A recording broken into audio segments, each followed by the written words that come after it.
काय सांगितलं माहितीये का, निमी टीम तुमची इकडे ही घेऊन जाऊ द्या आणि निमी ती दुकानदार सील करायला जायलेत का त्याला ते दाखवायला जावं. दाखवणार ते गाड्या इथंच चौकीत लावू साहेब.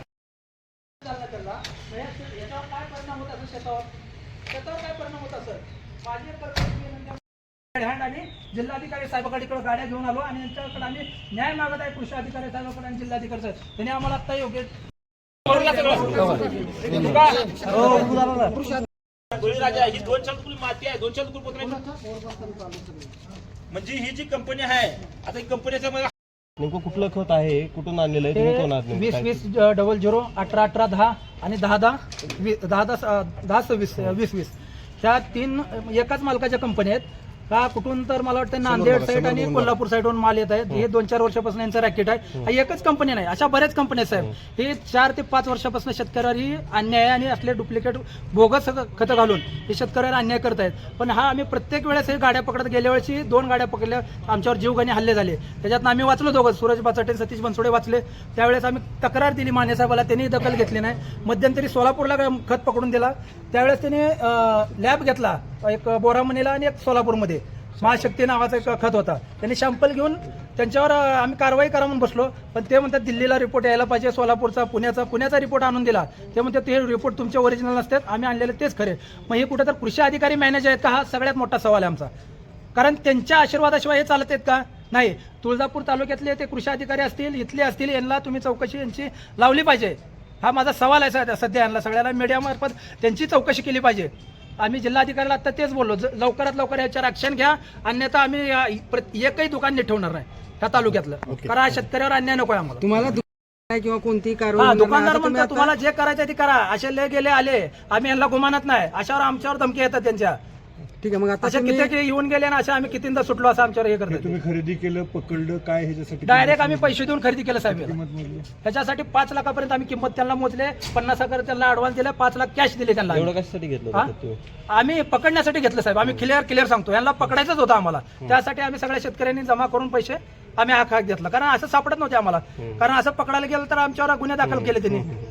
आता जिल्हाधिकाऱ्यांनी तुम्ही भेट घेतलेली, जिल्हाधिकाऱ्यांनी तुम्हाला याबद्दल काय संदर्भ केलेला, काय जिल्हाधिकारी विषय साहेबांनी आम्हाला त्यांनी सांगितलं, व्यवस्थित सांगितलं की आम्ही त्यांच्यावर योग्य ती कारवाई करू. आता त्यांनी टीम पाठवतात त्या दुकानदारावर आणि त्या व्हर्टीच्या दुकानदारावर योग्य ती कारवाई करून त्यांना जास्तीत जास्त शिक्षा करण्याचा करून त्यांना न्याय देऊ असं आम्हाला त्यांनी सांगितलं. नेमकं या प्रकरणामध्ये पावत्याचं काय?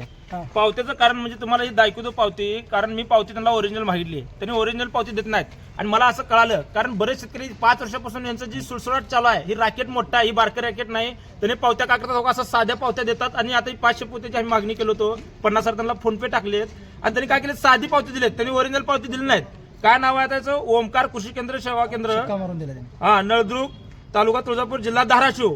कारण ही नळदुर्गा बी आहे त्याची शाखा आणि अंदुरा बी आहे. माझं म्हणणं एकच आहे, आता ही जी खात आहे ह्याचा सॅम्पल काढायची दुकुल गरज नाही, डायरेक्ट त्याच्यावर फौजदारी झाली पाहिजे, त्या दुकानाला सील पडलं पाहिजे, त्या कंपनीवाल्यावर दुकुल फौजदारी झाली पाहिजे, त्याच्यावर दुकुल सील पडलं पाहिजे.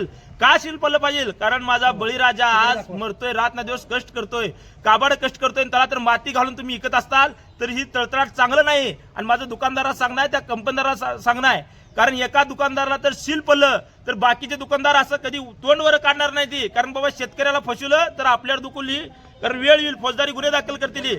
त्याच्यामुळे माझं कळकळीची विनंती आहे तुम्हाला सर्वांना सांगणार, कलेक्टर साहेबांनी आम्हाला आता म्हणले त्याच्यावर आपण योग्य ती डायरेक्ट फौजदारी गुन्हे दाखल करू, कारण सॅम्पल काढायची आता गरजच नाही. कारण आता इथे मर्डर झाले, थोडक्यात सांगायचं म्हणजे तुम्हाला मर्डर झाले, माणूस जिवंत का मेले ती विचारायची गरज नाही, म्हणजे खात डुप्लिकेट आहे, माती आहे याच्यामध्ये. त्याच्यामुळे तात्काळ आपल्याला ओमकारजी कृषी केंद्र जे आहे आपला अंदूर, त्याच्यावर दुकुल फौजदारी गुन्हा दाखल करून त्या दुकानाला सील मारलं पाहिजे, ती कंपनी हुडकून काढली पाहिजे कुठे ती, आणि त्या कंपनीला दुकुल सील मारलं पाहिजे. एवढंच सांगतो, माझ्या शेतकऱ्याला न्याय मिळावा, एवढंच सांगतो. जय जवान जय किसान. आणि ठोस कारवाई होणार आहे का? पहिला टप्पा आता हे जे शेतकऱ्यांनी ओंकार कृषी केंद्र जे तुळजापूर तालुक्यात आहे अंदोऱ्याचं, तिथून माल खरेदी केलेला, हा माल प्रथम आम्ही पोलीस स्टेशनला माल हा सीज करून ठेवू. आणि आता आमची 2 टीमा होऊन जे त्याच्या 2 शाखा आहेत ओंकार कृषी केंद्राच्या, आम्ही तिथं जातो. दुकानामध्ये जे माल आहे तो माल सगळं आम्ही सीज करणार, ह्याच्यामध्ये पंचनामा करून सीज करणार आणि त्याचे परत सॅम्पल घेऊन जे शासनाचा जे FIR आहे पोलीस स्टेशन, ह्याच्यावर आम्ही प्रथमतः पहिल्या सुद्धा FIR दाखल. सर नेमका प्रकार काय घडलाय आज? किती खत पकडलाय? आणि इथं शेतकऱ्यांनी खरेदी करून आणले, फक्त 50,000चा खत खरेदी करून आणलं सगळं. सर आपल्याला शेतकऱ्याने निदर्शनास आणून दिलेलं आहे की युरिया पूर्ण डुप्लिकेट येतोय. याच्या अगोदरही शेतकऱ्याने आपल्यावर पाठपुरावा केलेला आहे, आपण दखल घेतली नाही. शेवटी शेतकऱ्याला हा पर्याय उचलावा लागला की स्वतः खर्च करून युरिया आणावा लागला आणि तुम्हाला दाखवावा लागला. आपण योग्य वेळी दखल का घेतली नाही? आणि हा युरिया नसून हा 18, 10, 20 आणि 20-0 हे 3 हे खाते मिश्र खाते त्याच्यावर, युरियामध्ये नाही. ठीक आहे, मग आता हे युरियाला कसं आहे की त्याला पॉस मशीन असते, प्रत्येक शेतकऱ्याचं पासवर्ड राहते आणि शेतकऱ्याला जातं त्याचं शेतकऱ्याचं बिल हे दुकानदाराकडे बिल राहतं. आपण त्या बिलावून आपण 100% युरियाची मुवमेंट किंवा अनुदानित खताची जी काही मुवमेंट आहे, मुवमेंट आपण सगळे 100% चेक करू शकतो. योगायोग झालाय की फक्त एवढा पकडण्यात आलेला, ह्याच्यापेक्षा जास्त मोठा रॅकेट असू शकतो. यावरती आपण कशी कारवाई करणार? आता प्रथम तर आता दोन्ही दुकानाचं जे पंचनामा करून जाय, जो माल आहे तो माल सील करणार आणि पुढे त्या दुकानदारावर अनुदानित अनुदानित असलेले तालुका गुन्हे नियंत्रक जे आहेत ते शॅम्पल घेण्याचं काम करतात, ते कुठेतरी कमी पडताना दिसून येत नाही का तुम्हाला?